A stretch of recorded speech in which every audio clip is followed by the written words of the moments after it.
Welcome back to the 49ers Unscripted podcast presented by Microsoft Surface. We are back in a new location, and I can't think of someone better to kick us off this season than 49ers new center, Mr. Alex Mack. Alex, welcome to the podcast. How are you doing? How's life, and how's the Bay Area treating you? I'm doing very well. Life is also very well. Good? I don't know. And then I'm excited to be back in the Bay. You know, it's excited to join this team and be here and get to move back to the Bay Area. I went to Berkeley for college, so a lot of this is familiar. It's an opposite side of the Bay, but it's still very familiar, close to home. Weather's amazing. Oh, yeah. You definitely can't overlook that, especially some of these guys that come from other places and they see what you've got here in the Bay Area. You can't really complain. But speaking of some new guys, being that you have stayed in the Bay Area at a previous time in your life, what is something about the Bay Area that maybe some guys coming in might not have known? What would be something that maybe someone listening, they've never been to the Bay? I mean, I would just say that there's a very diverse population of people here. And so, you know, the number one way that affects me is the food. Just that there's a wide range of great things to go do and see here in the Bay Area, and it's great. You know, you have a short little drive up to San Francisco.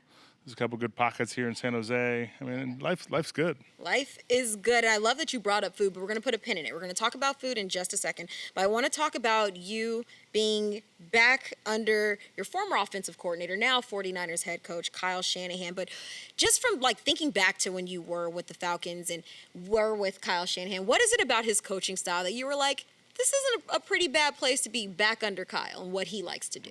I mean, the number one thing that's amazing about this offense is just how everything ties in together. That they have committed to the outside zone scheme, and everything feeds off of that. And it, as a blocker, you can be very dependent upon where the running back's going to be, how your fits are, be very confident in what you do, and the more you know and the confidence and those things kind of combine into being very effective and being able to run the ball really well. Speaking of Kyle Shanahan, I got to talk about something that, you know, it's been a topic of conversation.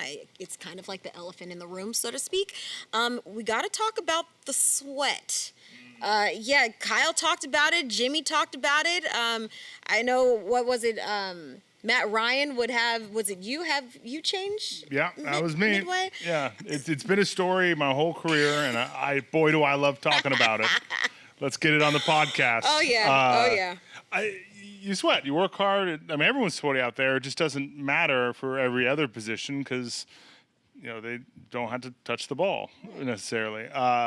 So it's just one of those things that I've always had to deal with, and it's harder in camp because it's, you know, summer and hot, and then you're doing so much. You're taking tons of plays. Your indie's really hard. When it comes to in-season games, the weather cools down. The pace of play slows down. I mean, you spend more time on the sideline, like able to rest versus just, you know, going right from plays into indie. Yeah. So it doesn't really become that big of a deal once the season starts. So everyone's making this a bigger deal than it really needs to be. Everyone's making exactly that. Everybody sweats. Everybody's sweating. You don't talk about the wide receivers. They're over there sweating. You don't talk about the linebackers, but you want to give this guy a hard time. So we're going to end it right now. Perfect. Let's leave the sweat talk a little. Good. Cool? Podcast over. Mic drop. But I mean, it's a pretty interesting topic because, I mean, people are fascinated by it. But I want to talk about something not so sweaty, but the center position. What is something that maybe not everybody knows about the center position? What's something that would surprise people? Generally, to surprise people, it's the last stop on the offensive line scale. If you're not athletic enough to play tackle, they move you to guard. If you can't play guard, they move you to center. And if you can't play center, you're out of the league. I just started at that spot and ended up being good at it. So I got lucky. But generally, it's a duo of the easiest position because you usually have some help combined with the hardest because you're snapping a ball, you're the closest to the ball. Like everything's happening really quick as an offensive center. The guys can line up right on your face, on your snap hand, jetting upfield, and that's when it becomes the hardest job. You said you started off at center. Why? How did this come about? I mean, I played center all through college just because that's the way things worked out. I played a little center in high school, so I knew how to snap a ball, and they just kept me at it, and I ended up being good at it. I think which worked out in my favor. I'm not quite big enough to play tackle, and I could probably play the guard, but I like center. I like being smart, making a lot of calls, and seeing the defense, and letting that make me be a very good player for the whole offense. Okay. Let's talk about this 49ers offensive line. You join a team that has Trent Williams, Laken Tomlinson, yourself. You have Mike McGlinchey. You have guys like Daniel Brunskill who can play that position, Tom Compton, Aaron Banks. There's a number of young guys, Jalen Moore throwing out that name. But just that whole group in particular, what's something that kind of stands out about you guys? Have you guys had any of those like bonding moments? I know back in the day, the guys used to go karaokeing, but tell me a little bit about this group. We have yet to karaoke, so no one's been subjected to my voice. It's really now early in the year. We've had a couple opportunities. We had some OTA time to get together, and we had a barbecue. Oh, nice. Did you barbecue? I did barbecue some stuff.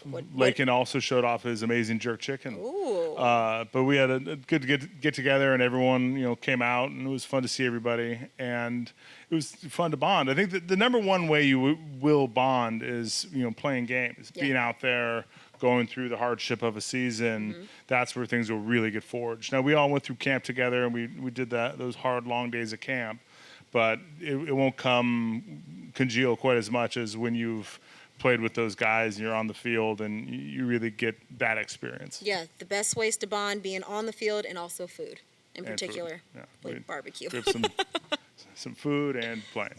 I like it. I like it a lot.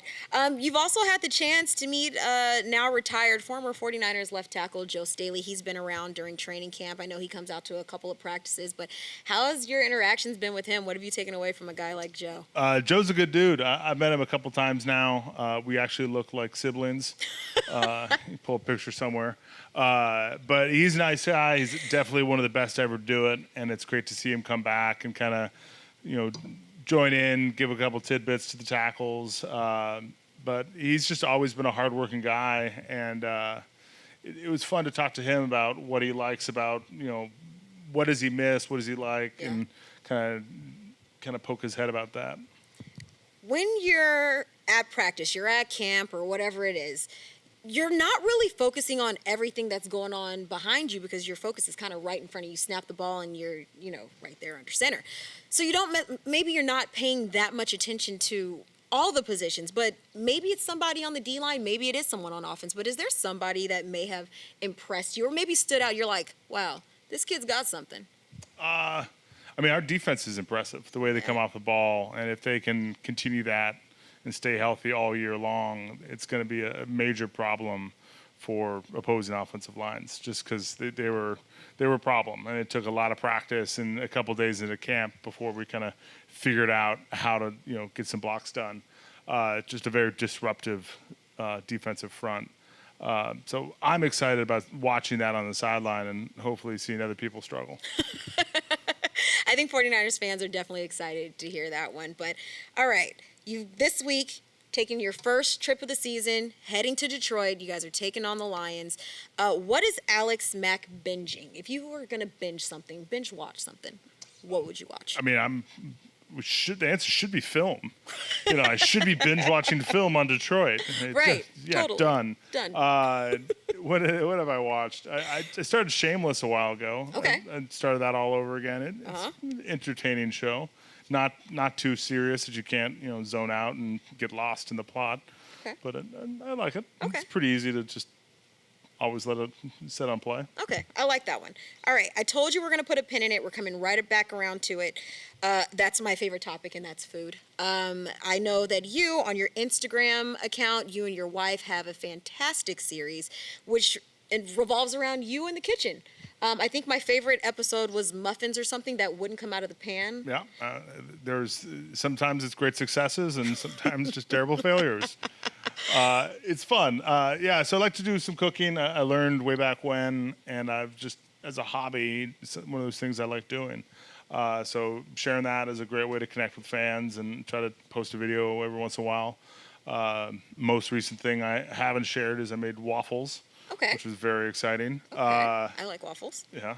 And it's just fun. It's supposed to be, it's not that hard. If you screw up a meal, especially if you're cooking just for yourself, like all right, well, I'll eat something burnt or I'll get something else. So it's not the end of the world. It's harder cooking for other people. If it's just True. for yourself, like, all right, we'll try something. It's true. Maybe it's great, maybe it's bad. Like, we'll do the best we can. Yeah, you'll reassess. How it turns out. You'll know if this is something you make for other people or you just get rid of it overall. It's a little stressful, new recipe, never done this before. People come over. Yeah.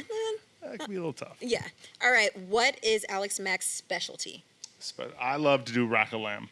Oh. Sounds really impressive. It does. It's actually very easy, and I love lamb. Okay. So it's one of those things that if you do it yourself, you can be absolutely delicious, and it doesn't cost like arm and leg if you go to a restaurant, and it's delicious. All right. Now we know what we're having when we get invited to Alex Mack's house. Perfect. All right. So we usually wrap up the podcast. Last year we've done it, and it turned into a hit, and I think we're going to bring it back. It depends on how you handle this. So. Oh. All right. So what we do is I told you my favorite topic is food. So we take a food item from the city that you're playing in, and we're going to break down each item of that meal or food, and you're going to give it a position group or a player on the roster. Am I making sense here at all? We'll try. Okay. Let's evolve it. So I had I to think what is Detroit known for? Yeah, I was struggling trying to find that, but I believe it's called like a Cornish hot dog, and It's lineman, obviously. It's a hot dog. Stuffed to meat. Exactly. Okay. You've got your bun, you got your hot dog. It comes with chili, mustard, and sweet chopped onions. Okay. So we're gonna start off with the bun. What position group or player is holding this Cornish hot dog? I think is the name of it together. I mean, all right, then that has to be offensive line. Then Okay. the bun will be the offensive line. Mm-hmm. Okay. The hot dog. Mm-hmm. Let's just call that the ball because the ball is everything. That's true. So the football, so Okay. it's protected by the offensive line. I like where you're going. Yeah, and then all the toppings is what makes the ball special. Okay. So the hot dog, you do the diced onions. So we're not naming this a position group. No one's bringing the flavor with the onions. Nobody's what were the mustard? 3 ingredients? So chili, mustard, sweet chopped onions. Sweet chopped onions, chili, and mustard. I don't know any position groups who's going to be called chili. So the tight ends are chili because they're almost linemen. Okay. Okay. Wait, sweet Now chopped mustard. onions. Oh, yep.